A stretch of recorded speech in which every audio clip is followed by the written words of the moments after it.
بسم الله الرحمن الرحیم. حامد و مصلیه.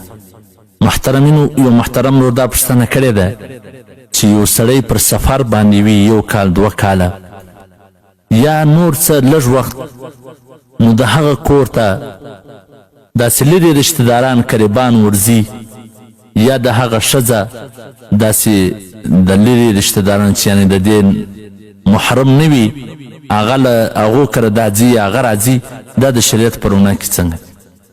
محترمینو، تاسې دا مسله ښه په غور سره واورئ، ښه په یخ دماغ سره او په خلاصو غوږو سره یې واورئ، ځان په پوه کړئ. د نبی کریم صلی الله علیه وسلم فرمان دی. حضرت جابر رضی الله عنه د دې روایت کوي چې په مسند احمد کې دا حدیث راغلی دی.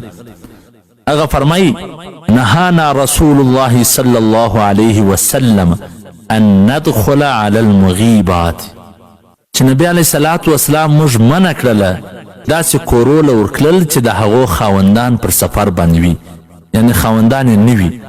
یو بل روایت دی، سنن ترمذي کې دا روایت راغلی دی چې نبی کریم صلی الله علیه وسلم وفرمایل: لا تلجوا على المغیبات فإن الشیطان یجری من احدکم مجرى الدم، یعنې تاسې مغیباتو ته، یعنې داسې زنانو کره چې د هغو خاوندان پر سفر باندې وي، کللي وي، نه وي، غایب وي، داسې ښځو کره مه ورځي، ځکه شیطان ستې په بدن کې داسې ګرځي لکه وینه چې په برګونو کې ګرځي.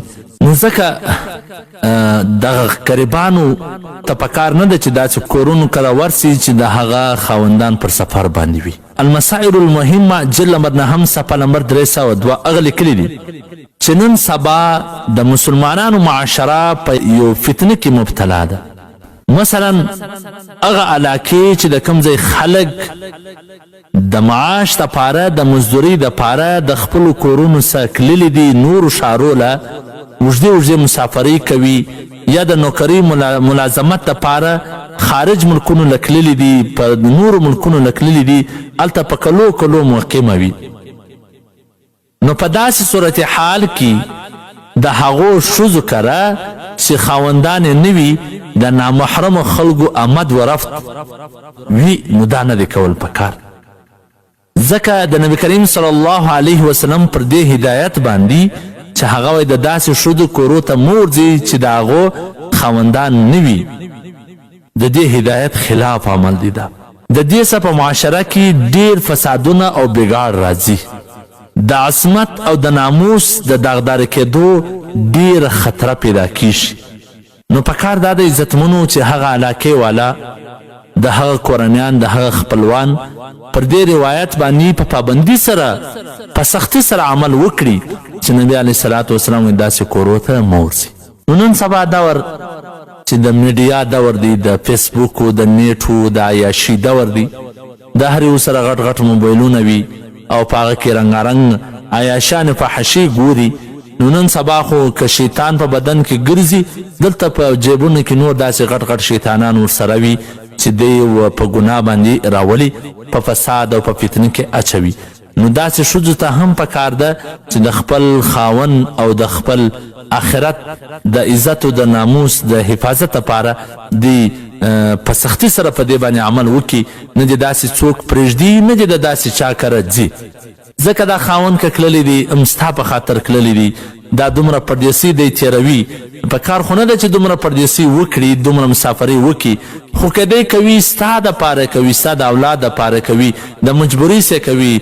یوه شپه څوک خپله کور والا نسي پرېښولی، یوه شپه د خپل اولادو څخه لرې نسي کللی، نو که دی دومره کللی دی نو صرف د مجبورۍ په خاطر او ستاسې په خاطر کللی دی.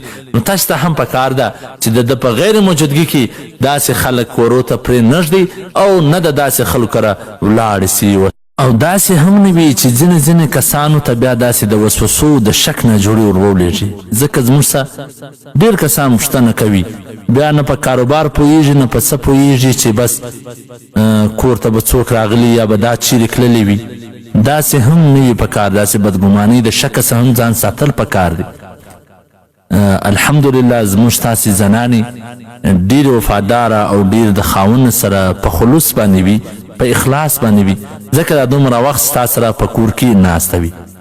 افراط تفرید څه به کار نه اخلو، نه به ډېره ازادي وي نه به ډېره تنګي وي. خبرې مقصد دا دی چې نه ډېره ازادي نه ډېره تنګي، برابري. داسې نه وي چې هر څوک ځي و راځي روان وي، هېڅ پوښتنه نه وي. داسې هم نه وي چې خپل قریبان خپلوان دې هم نه راځي نه دې د هغو کره ورځي. باید د اعتداله څخه کار واخیستلی سي. السلام.